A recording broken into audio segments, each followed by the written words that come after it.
أعوذ بالله من الشيطان الرجيم بسم الله الرحمن الرحيم رب اشرح لي صدري ويسر لي أمري واحلل عقدة من لساني يفقهوا قولي واجعل لي وزيرا من أهلي يا رب زدني علما يا رب زدني علما يا رب زدني علما السلام علیکم ورحمۃ اللہ وبرکاتہ۔ آپ سب کیسے ہیں؟ پورا یقین ہے مجھے آپ زندگی کو انجوائے کر رہے ہوں گے۔ خوب کیجئے، ایک ہی دفعہ ملنی ہے، اللہ کے احکامات کے مطابق کیجئے تو آخرت بھی ہم سنبھال لیں گے انشاءاللہ۔ کوشش کیجئے اسلام کے دائرے میں رہیں، ہر جگہ ہر کہیں۔ آئیے دیکھتے ہیں پچھلے لیسن میں کیا پڑھا ہم نے۔ اللہ تعالیٰ نے مومن مردوں اور مومن عورتوں کے عمل صالح کا بہترین اجر دینے کا وعدہ کیا۔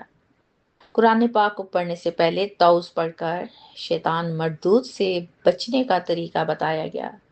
پھر وہ اللہ کے مومن بندے ہیں، شیطان ان کا کچھ بھی نہیں بگاڑ سکتا، جبکہ برے اعمال کرنے والے شیطان کے ولی اور دوست ہوتے ہیں۔ آج ہم پڑھیں گے سورۃ النحل کی آیت نمبر 102۔ کل نزلہ، کہہ دیجیے یہ نازل کیا ہے اسے، کسے؟ قرآن پاک کو، روح القدسی، اسے روح القدس یعنی حضرت جبرائیل علیہ السلام نے، میں ربی کا، آپ کے رب کی طرف سے، بالحق کی، حق کے ساتھ، لیثبت الذین، تاکہ وہ ثابت قدم رکھے ان لوگوں کو، آمنو جو ایمان لائے، وہدم و بشرا، اور ہدایت اور خوشخبری ہے، کس کے لیے؟ للمسلمین، مسلمانوں کے لیے۔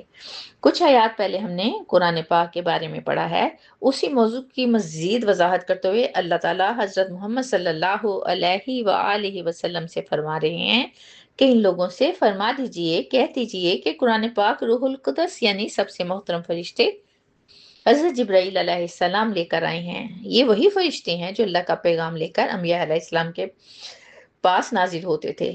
لفظ قدس پاکیزگی کو ظاہر کرتا ہے، اور وہ حق لے کر آئے ہیں۔ حق سے مراد کیا ہے؟ کہ قرآن پاک مکمل سچائی کے ساتھ نازل ہوا، اس میں کوئی شک، شبہ یا ملاوٹ نہیں ہے۔ یہ اللہ تعالیٰ کا خالص اور محفوظ ترین کلام ہے جو لوح پاک میں محفوظ ہے، اور ساتھ ساتھ قرآن پاک کی نزولی کا مقصد بھی بیان کیا گیا ہے، تاکہ ثابت قدم رکھے ان لوگوں کو جو ایمان لائے، ثابت قدم رکھے، مضبوطی سے جمائے رکھے۔ ہم سب لوگ یہ بات جانتے ہیں نا کہ قرآن سراسر ہدایت ہے، پڑھیں یا نہ پڑھیں، سب لوگوں کی بات کریں، لیکن یہ پتہ ہے انہیں ہدایت کی کتاب ہے، نہیں پڑھتے تو وہ ہمارا عمل ہے، لیکن ہے تو وہ ہدایت کی کتاب نا۔ اور سب سے بڑی بات یہ ہے کہ یہ مومنوں کے دلوں کو مضبوط کرتا ہے۔ آپ جانتے ہیں کہ آپ اور ہم مومن ہیں، دیکھیں ہم اللہ کے احکامات کو ماننے کی کوشش کرتے ہیں نا، ایک دن ایسا آئے گا جو باتیں میں آپ کو اپنانے کے لیے بار بار کہتی ہوں نا، ایک دن آپ میری جگہ پہ ہوں گے، پھر آپ کی جگہ کوئی آ جائے گا۔ تو پیارے بچوں، یہ قرآن پاک ہمیں ظلم و سرکشی کے خلاف مضبوط کرتا ہے، اور یہی باتیں جب مکہ کے مسلمان سنتے تھے جو کہ کفار کے ظلم و ستم کا شکار تھے، ان باتوں سے انہیں حوصلہ ملتا تھا اور دلوں میں یقین اور حوصلہ پیدا ہوتا تھا۔ دیکھیں اس میں مسلمانوں کے لیے ہدایت بھی ہے، خوشخبری بھی ہے۔ زندگی گزارنے کا صحیح طریقہ آ جائے گا نا تو ہم انشاءاللہ ہدایت کے راستے پہ ہوں گے، اور بشارت یہ ہے کہ آخرت میں کامیابی بھی ہے اور جنت کی خوشخبری بھی۔ یعنی واضح طور پر فرما دیا گیا کہ اس کتاب کو جلیل القدر فرشتے لے کر آئے، کسی انسان کا اس میں کوئی دخل نہیں ہے۔ سورۃ النحل کی آیت نمبر 103 پڑھتے ہیں۔ وَلَقَدْ تَعْلَمُوا، اور بلا شبہ ہم جانتے ہیں، أَنَّهُمْ يَقُولُونَ، کہ بے شک وہ کہتے ہیں، انما یعلمہ بشر، بے شک سکھاتا ہے اسے ایک آدمی۔ کہتا کون ہے؟ مشرکین کہتے ہیں، کافر کہتے ہیں کہ نبی پاک صلی اللہ علیہ وآلہ وسلم کو کوئی آدمی قرآن پاک سکھاتا ہے۔ لسان الذی، زبان اس کی، جو یلحدون الیہ، غلط نسبت کر رہے ہیں، یعنی کہ جو سکھاتا ہے اس کی زبان کی نسبت غلط کہہ رہے ہیں۔ اجمی، اجمی ہے یعنی عربی نہیں جانتا۔ وَهَذَا لِسَانٌ عَرَبِيٌّ مُبِينٌ، اور جبکہ قرآن پاک تو واضح عربی زبان میں ہے نا، سمجھ آتی ہے اس بات کی، دلیل کے ساتھ بات کی گئی ہے۔ مکہ کے مشرکین نبی کریم صلی اللہ علیہ وسلم پر جھوٹا الزام لگاتے تھے کہ آپ کو کوئی انسان یہ قرآن سکھاتا ہے، یعنی وہ آپ کو یاد کراتا ہے اور آپ آ کر لوگوں کو سنا دیتے ہیں۔ اب یہ مشرکین کی طرف سے قرآن کو جھٹلانے کی کوشش تھی نا، یہاں تک تو سمجھ آ گئی، یہ اللہ کی طرف سے تو نہیں تھی، بلکہ وہ کہتے تھے کہ یہ اللہ کی طرف سے نہیں ہے، کیا قرآن پاک، بلکہ اس کو خود گھڑ لیا گیا ہے یا آپ کو کوئی سکھاتا ہے۔ مفسرین کے مطابق مشرکین کا اشارہ ایک غیر رب غلام کی طرف تھا جو مکہ میں رہتا تھا۔ روایات میں اس کا نام جبر یا یسار کے طور پر لیا جاتا ہے۔ یہ لوگ عربی کے ماہر نہ تھے۔ آپ صلی اللہ علیہ وسلم کبھی کبھار ایسے لوگوں سے عموماً مل لیا کرتے تھے، کیوں؟ جیسے وہ دعوت دینا چاہ رہی ہوں، دین کی دعوت کے لیے ان کے پاس جاتے تھے، تو کفار نے اس بات کو بہانہ بنا لیا اور کہنا شروع کر دیا کہ یہی شخص آپ کو قرآن سکھاتا ہے۔ اللہ تعالیٰ نے اس آیت میں اس الزام کا انتہائی مضبوط اور عقلی جواب دیا ہے کہ وہ شخص سجمی زبان بولتا تھا، یعنی عربی زبان نہیں تھی اس کی۔ قرآن پاک دیکھیں، فصیح و بلیغ عربی زبان میں ہے، جس کی مثال پوری دنیا لانے سے عاجز تھی۔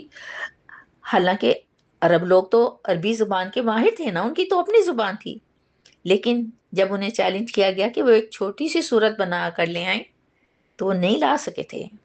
اور پھر ایک اجمی شخص اتنی اعلیٰ عربی کا ماہر کیسے ہو سکتا ہے؟ یہ آیت قرآن پاک کا موضوع ہونے کی ایک واضح دلیل بنتی ہے، اور ایک اجمی شخص کا قرآن سکھانا سراسر ایک بے معنی بات لگتی ہے۔ دیکھیں، مشرکین کے پاس کوئی دلیل تو نہیں تھی نا، وہ محض تعصب اور ہٹ درمی کی وجہ سے قرآن پاک کو رد کر رہے تھے۔ اللہ تعالیٰ نے فرمایا، ہم جانتے ہیں، یعنی ان کی یہ چال اللہ کی نظر سے پوشیدہ نہیں ہے۔ اس واقعے سے ہمیں کیا سبق ملتا ہے؟ کہ جب حق واضح ہو جاتا ہے نا، نظر آنا شروع ہو جاتا ہے، لوگ اس پہ یقین کرنا شروع کر دیتے ہیں، تو بعض لوگ اسے ماننے کی بجائے بہانے تراشتے ہیں۔ کفار بھی قرآن پاک کی سچائی کو دل سے مانتے تھے، مگر ضد اور رنا کی وجہ سے ایسے الزام لگاتے تھے۔ غور کریں، آج بھی یہ چیز ہمیں نظر آتی ہے کہ اگر کوئی اللہ کا پیغام دینے نکلتا ہے تو اسے مختلف ناموں سے پکارا جاتا ہے، اس پہ طنز کیا جاتا ہے، اور اس طرح طنز کیا جاتا ہے کہ چوٹ لگتی ہے۔